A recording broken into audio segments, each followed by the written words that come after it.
বাৎসরিক প্রচারের সব মাহফিল আরব দিকে দরবার শরীফের পীর সাহেব কিবলার ৬৩তম জন্মদিবস। আলহামদুলিল্লাহ বলেন।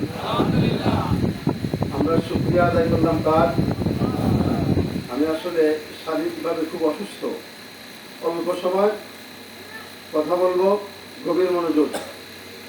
আমরা শুকরিয়াটা আদায় করলাম কার? হায়াতের মালিক কে? রিজিকের মালিক কে? রিজিকের মালিক আল্লাহ। বন্টন করেন নব্দয়াল নবী। সুবহানাল্লাহ। বন্ধুরা আমার, আমি 6খানা কোরআন শরীফ থেকে আয়াতে কারিমা পাঠ করছি। এখানে কোনো কিচ্ছা কাহিনী হবে না, এখানে সরাসরি আল্লাহর কোরআন থেকে আলোচনা হবে। শুনতে রাজি আছি তো? ইনশাআল্লাহ। হাদিস শরীফ নাই, হাদিস শরীফের ব্যাখ্যা করা সময় নাই, অনেক উলামায়ে কেরাম। আর আজকের মাহফিলে এমন একজন ব্যক্তিত্বের আগমন হয়েছেন যিনি আপনার আওলাদে রাসূল, খানদুরা দরবার শরীফের বর্তমান গদিনেশীন পীর সাহেব কিবলা আল্লামা শাহ সুফি সৈয়দ মুজিবুল হক সাহেব দামাত বরকাতুল আলিয়া বারাকাল্লাহু ফি হায়াতি। সকলে বলুন আমিন। আমার পূর্বে আলোচনা করেছিলেন মাওলানা ইসহাক হোসাইন সাহেব, খুব গুরুত্বপূর্ণ আলোচনা করছিলেন। আমি রুম থেকে শুনেছিলাম। আলোচনা করছিলেন মাওলানা তরিকুল ইসলাম সাহেব, আলোচনা করছিলেন দরবারের খলিফা আবু সালেহ, মাওলানা আবু সালেহ সাহেব। উপস্থাপনা রয়েছেন আমার স্নেহের কলিজার ভাই, এই দরবারের খলিফা হযরত মাওলানা শাহ সুফি রুবেল চিশতি সাহেব দামাত বরকাতুল আলিয়া বারাকাল্লাহু ফি হায়াতি। সকলে আমিন। আজকের মাহফিলের সভাপতি হলেন দরবার শরীফের পীর সাহেব কিবলা। আপনারা জানেন হুজুর শুধু আপনার পীরের কাজ করেন নাই, উনি এক সময় একটা কামিল মাদ্রাসার প্রিন্সিপাল ছিলেন। আলহামদুলিল্লাহ বলেন। উনি আপনার লেখক ও গবেষক। উনি আপনার মুক্তি দরবার শরীফের বর্তমান গদিনেশীন পীর সাহেব। বাবাজান আজকে আমার সাথে একটা কথা বললেন যে আমার বয়স ৬৩, আমি মনে হয় যাওয়ার সময় হয়ে গেছে। কথাটা হৃদয় বিদারক কিনা বলেন? হৃদয় বিদারক। এই জন্য আমার সুস্থতার সাথে বাবাজানের এই কথাটা অ্যাডজাস্ট হয়ে আমি আসলে এখন বেশি ভালো নাই, খুব চিন্তিত। আসুন, মুর্শিদ কেবলার জন্মদিনে এবং দরবারে বার্ষিক হিসাবে সব মাহফিলে আবার এখানে আওলাদে রাসূল আগমন করেছেন। ওনাদের কদমে কদম বসি করে আমরা আলোচনা শুরু করছি।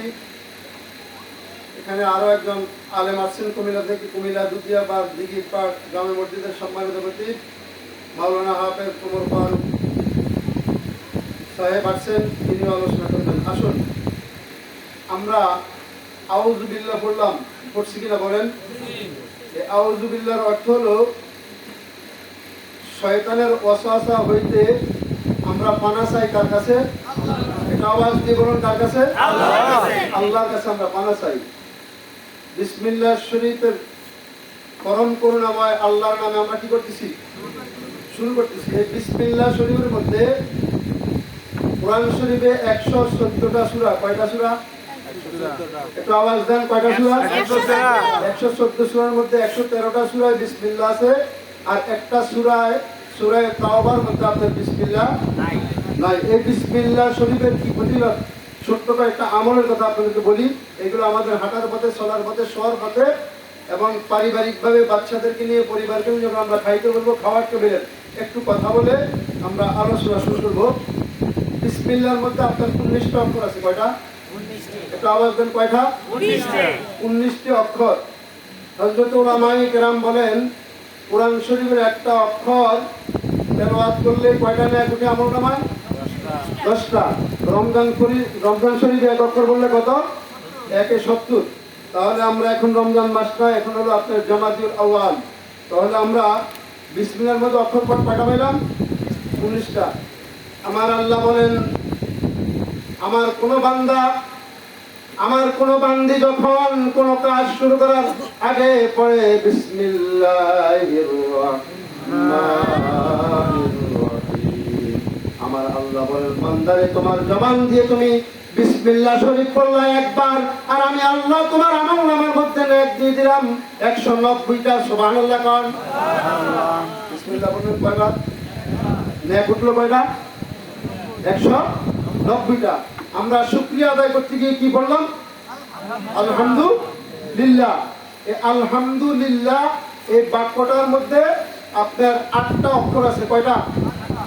8টা অক্ষর। আমার আল্লাহ ভাবেন যারা আমার শুকরিয়া আদায় করতে গিয়ে একবার তোমাদের জবান দিয়ে আলহামদুলিল্লাহ বললা, আমি তোমাদের আমলনামার মধ্যে সঙ্গে সঙ্গে আমি 80টা নেক লিখিয়া দিলাম।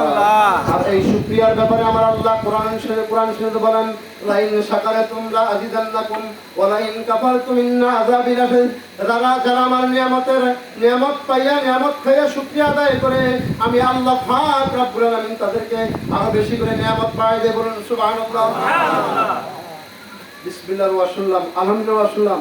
এই যে আমরা সুবহানাল্লাহ বললাম, আমার নবী বলেন আমার কোন উম্মত, আমার আল্লাহর কোন বান্দা যদি কোরআন শরীফের আলোচনা শুনে তাদের জবান দিয়ে সুবহানাল্লাহ বলে কয়েকবার, সুবহানাল্লাহ বলার কারণে তোমার জন্য একটা বৃক্ষ তৈরি হয় বেহেশতের মধ্যে, ওই বৃক্ষটার একটা ছায়া পড়ে, ওই ছায়াটা একটা বেহেশতি ছায়ার গুণা 7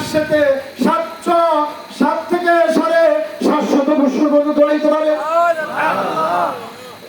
আউযুবিল্লাহ বললে লাভ না লস?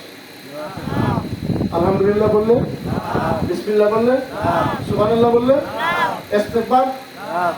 আমরা গুনাহ বেশি করি না কম করি? আমাদের গুনাহ বেশি না কম?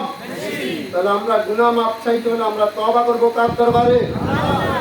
তওবা করব আল্লাহর দরবারে। আসুন আল্লাহ পাক কোরআন